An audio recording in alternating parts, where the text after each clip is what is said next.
Bahan-bahan yang aku pakai di sini adalah kacang tanah. Ini yang aku pakai kacang tanah impor yang sudah lepas kulit.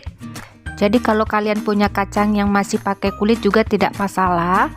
Kemudian ini saya menggunakan 3 siung bawang putih yang besar, ukuran besar, dan terakhir garam halus secukupnya. Oke, langsung saja kita buat kacang bawang putih. Pertama, kacangnya ini akan direbus terlebih dahulu dengan air yang banyak agar kacang tanahnya bersih dan terlepas dari kuman-kuman bakteri ya. Kemudian tambahkan kapur sirih setengah sendok makan. Kemudian ini dilarutkan dulu supaya kapur sirihnya dan air dan kacangnya ini tercampur semua. Nah, di sini saya memindahkan tempat karena agak kecil.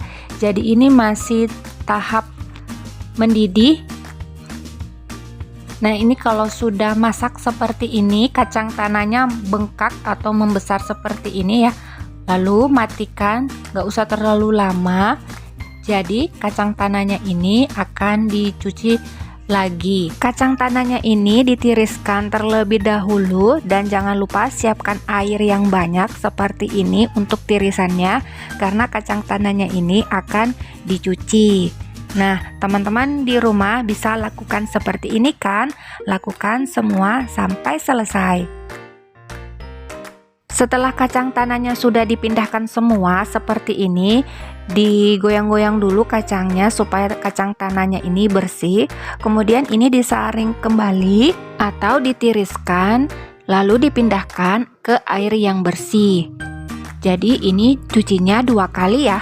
Dan yang terakhir, kacang tanahnya ini ditiriskan kembali. Gunakan tempat seperti ini gunanya agar kacang tanahnya dan airnya lepas ya, jadi turun ke bawah. Nah, teman-teman di rumah bisa lakukan seperti ini kan? Lakukan sampai semua selesai. Kemudian kacang tanahnya ini akan didiamkan dulu atau agak kering. Kemudian lanjut lagi ya. Langkah selanjutnya, siapkan minyak sayur atau minyak goreng. Karena yang akan kita goreng adalah bawang putih. Ini adalah bawang putih yang sudah aku iris tipis-tipis. Jadi digorengnya ini tidak sampai hangus ya, atau kita lihat agak coklat-coklat.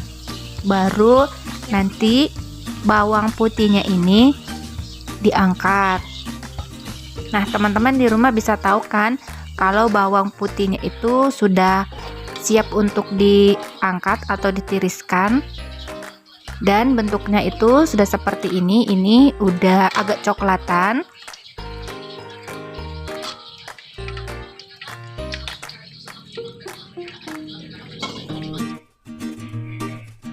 Dan hasilnya seperti ini kalau bawang putihnya sudah digoreng, jadi tidak terlalu coklat ya teman-teman.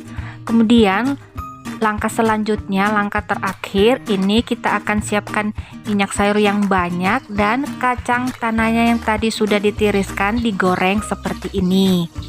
Untuk menggoreng kacang tanah harus menggunakan minyak sayur yang banyak ya, teman-teman. Nah, di sini aku pakai kacang tanahnya kurang lebih 2 kilo, jadi minyak gorengnya ini juga harus banyak. Jadi kacang tanahnya ini pada saat digoreng dia akan berbuih naik ke atas.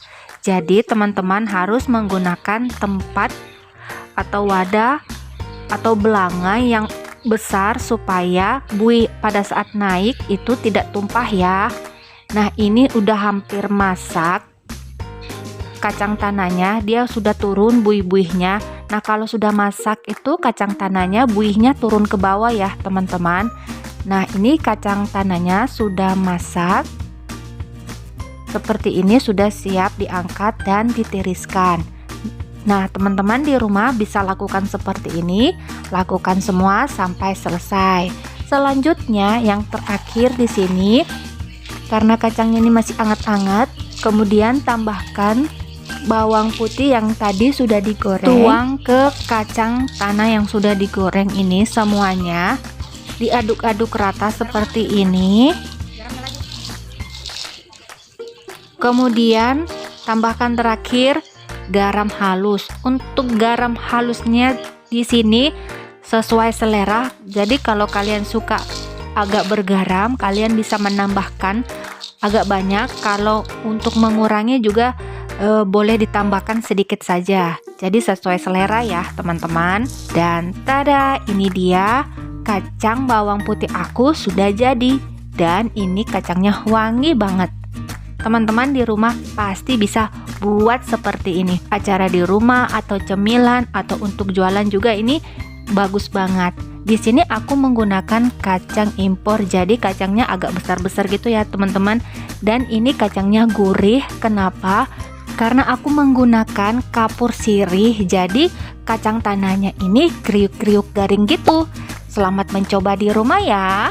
Di video selanjutnya buat apa lagi ya? Please komen di bawah. Terima kasih.